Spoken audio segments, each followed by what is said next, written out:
गोटे गाँव दुई भाई रहुथिले सुरेश और राजेश। दुई भाई भितर भल पाइबा देखि गाँव रे समस्ते खुशी हो जाउथिले। दुई भाई मध्यरु राजेश बहुत ईश्वर विश्वासी और सुरेश बहुत परिश्रमी थिला। भाई राजेश, आम बेपार वाणिज्य तो भल चलछि। मु कोन भाबुथुली गाँर जो पटगछ मूल जमी बिक्री अछि। हाँ हाँ, ए शंकरा भाई ता झियो बाहागर पई बिक्री करूछ बोली मु सुनिछि। ताहले कोन कहूछु से जमीटा आमे किनी नवा? पाख जमीटा किनी नेले भलो हुअंता। राजेश आउ सुरेश चाहुथिले एबे तांकर बेपार वाणिज्य को बंद करी गाँव रे चाष काम करी बाकी जीवन कटेबाकू। सेथिपाई सेमाने चालिले शंकर पाखकू जमी किनिबा पाई।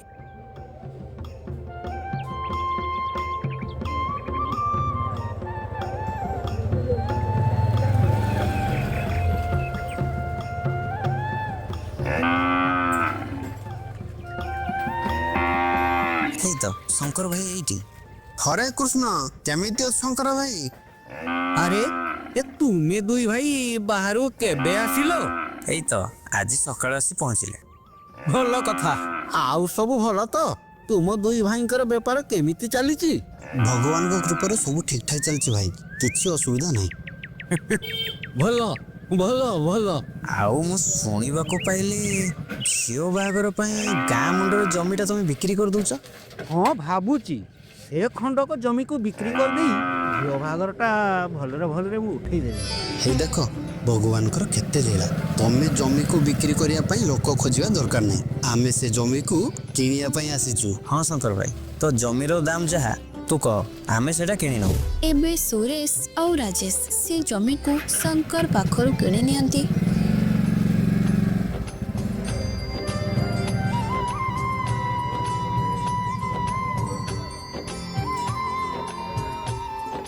देख भाई राजेश, आमको तो बाहर को जाई बेपार करिवार नहीं, सेथिपाई जदि परिश्रम करी चाष काम करिबा ताहले हमर भल अमल हबो। हाँ ठीक कथा, ऊपर वाला जदि चाहिबो सब ठीक हबो, चिंता करिवार किछि नाही। सुरेश एबे से जमी रे लागी पड़िला। जमी हल करिबा पाखरु आरंभ करी घास सफा करिबा, बिहन बुणिबा, जमी रे पानी मड़ेबा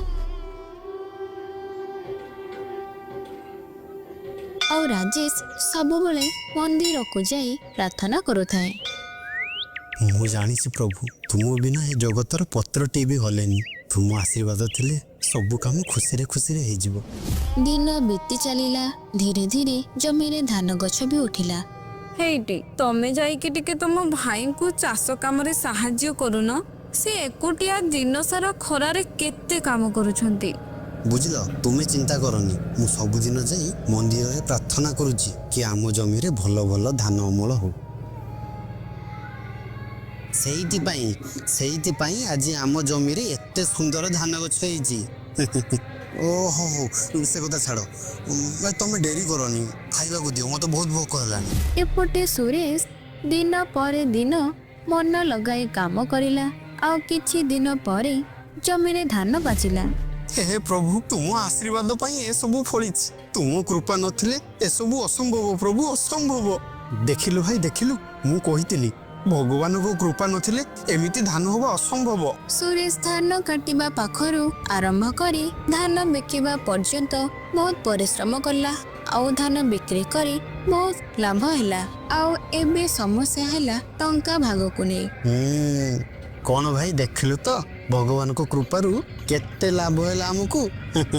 एबे से टंका को समान भाग रे भाग करनवा हैला। ना ना, जमी हल पाखरु आरंभ करी धान अम्बल पर्यंत मु केवल मु परिश्रम करिछि, तेणु सेथिरु बेसी टंका मु नेबी। अच्छा अच्छा, ताले तू कहूचु एते जो चाषर लाभ हैला सब तो पाई नहीं। भल कथा। आ मु दे भगवान को बिना अनुमति रे पत्र टीवी हलेनी, देखिबा को गले लाभ टंका अधिक भाग मते मिलिया कथा। एबे दुई भाई भितरे धीरे धीरे झगड़ा बढ़िबा को लागिला। आउ कथा जाई गाँ मुखिया पाखरे पहुँचिला। आउ मुखिया घटना सबू दुई भाई मुहर शुणिले।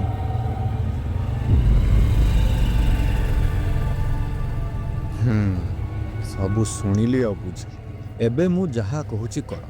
ତୁମ ଦୁଇ ଜଣଙ୍କୁ ମୁଁ ଗୋଟିଏ କାମ ଦେଉଛି। ତୁମ ଦୁଇ ଜଣଙ୍କ ଭିତରୁ ଯିଏ ସେ କାମ କରିପାରିବ ସେ ହିଁ ଲାଭରୁ ଅଧିକ ଟଙ୍କା ନେବ। ଏବେ କୁହ, ତମେ ଦୁଇ ଜଣ ମୋ କଥାରେ ରାଜି ତ? ହଁ ହଁ ନିଶ୍ଚିତ। ଆଜ୍ଞା ଆଜ୍ଞା, ଆମେ ରାଜି ଅଛୁ। ହେଇ ଦେଖ, ସେଇଠି ମୋର 2ଟି ବୁରାରେ ଗୋଡ଼ି ମିଶା ଧାନ ଅଛି। ତାକୁ ତମେ ଦୁଇ ଜଣ ଆଜି ନେଇଯାଅ, ଆଉ ଘରେ ଯାଇ ସେ ଧାନରୁ ଗୁଡ଼ିକୁ ଅଲଗା କରିଦିଅ। ଆଉ ତାପରେ କାଲି ସକାଳେ ମୋ ପାଖକୁ ନେଇ ଆସିବ। ଦେଲେ ମୁଁ ମୋ ନିଷ୍ପତ୍ତି ଜଣେଇବି। ଠିକ୍ ଅଛି? ଏବେ ସୁରେଶ ସେ ବୁରାକୁ ନେଇ ଘରକୁ ଚାଲିଲା ଆଉ ରାଜେଶ ସେ ବୁରାକୁ ନେଇ ମନ୍ଦିରକୁ ଚାଲିଲା।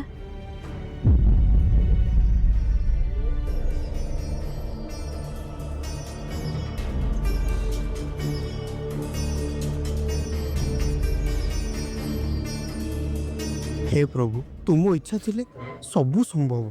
ସବୁ ତୁମ ଉପରେ ଛାଡ଼ିଦେଲି ପ୍ରଭୁ, ସବୁ ତୁମ ଉପରେ ଛାଡ଼ିଦେଲି। ଆଉ ସୁରେଶ ଘରେ ଯାଏ ଧାନରୁ ଗୋଡ଼ି ମାଟି ଅଲଗା କରିବା ପାଇଁ ଲାଗିଗଲା।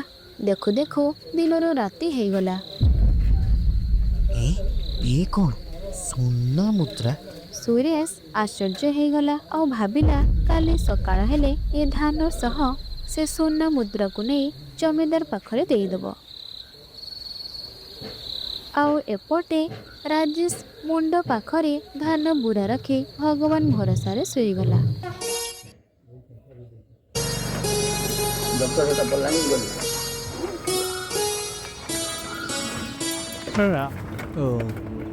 ସକାଳ ହେଇଗଲାଣି। ହେ ଭଗବାନ, ମୋର ତୁମ ଉପରେ ପୁରା ବିଶ୍ୱାସ ଅଛି। ତୁମେ ସବୁ ଗୋଡ଼ିକୁ ଏ ଧାନରୁ କରିଦେଇଥିବ।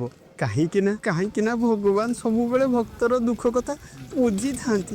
ଆଉ ଭକ୍ତ ଯାହା ମାଗିଥାନ୍ତି ସେଟା ଭଗବାନ ଦେଇଥାନ୍ତି। ହରେ କୃଷ୍ଣ ହରେ କୃଷ୍ଣ ହରେ କୃଷ୍ଣ।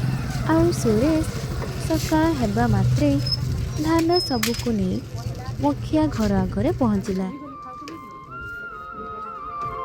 କ'ଣ କିରେ, ରାଜେଶର ଦେଖା ନାହିଁ? ତୁ ଏକା ଚାଲି ଆସିଲୁ? ଆଜ୍ଞା, ରାତିରେ ଧାନରୁ ଗୋଡ଼ି ବାଛୁ ବାଛୁ ଆଖି ଲାଗିଯାଇଥିଲା। ସକାଳୁ ଉଠି ସବୁ ସାରିଲି। ଭାବିଲି କୁଆଡ଼େ ମୋର ଡେରି ହେଇଯିବ, ସେଇଥିପାଇଁ ପଳେଇ ଆସିଲି। ଆଉ ଗୋଟେ କଥା, ରାତିରେ ଏଇ ସୁନା ମୁଦ୍ରାଟି ଧାନ ଭିତରୁ ବାହାରିଲା। ଆଜ୍ଞା, ଏଇ ନିଅନ୍ତୁ। ହଉ, ଦେଖିବା ରାଜେଶ ଏବେ କ'ଣ କରୁଛି। ଦେଲେ ଯାଇ ମୁଁ ବିଚାର କରିବି। ସୁରେଶ ନିଦରୁ ଉଠି ବୁରା ଧରି ମୁଖିଆ ପାଖକୁ ଆସିଲା।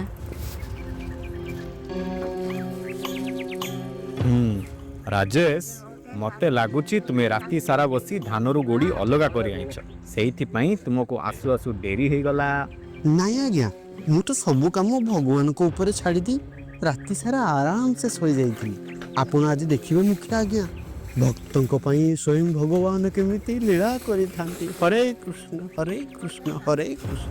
ରାଜେଶ କଥା ଶୁଣି ମୁଖିଆ କହିଲା, ଆଚ୍ଛା, ବୁଝିଲି। ତୁମ କହିବା କଥା, ତୁମେ କିଛି କାମ ନ କରି ଭଗବାନଙ୍କ ଭରସାରେ ରାତିରେ ଶୋଇ ପଡ଼ିଥିଲ। ଠିକ୍ ଅଛି, ତାହେଲେ ବି ବୁରାଟିକୁ ଖୋଲି ମୋତେ ଦେଖାଅ, ମୁଁ ଦେଖେ ଧାନରୁ ଗୋଡ଼ି ସବୁ ଅଲଗା ହେଇଛି କି ନାହିଁ। ରାଜେଶ ଯେମିତି ବୋରା ଖୋଲିଲା, ସମସ୍ତେ ଦେଖିଲେ ଧାନରେ ଯେମିତି ଗୋଡ଼ି ଥିଲା ସେମିତି ଅଛି।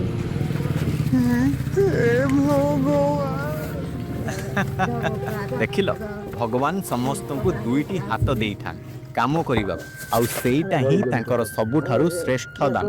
ଆଉ ଭଗବାନ ତାଙ୍କୁ ହିଁ ଆଶୀର୍ବାଦ ଦେଇଥାନ୍ତି ଯିଏ ପରିଶ୍ରମ କରିଥାନ୍ତି। ବୁଝିଲ?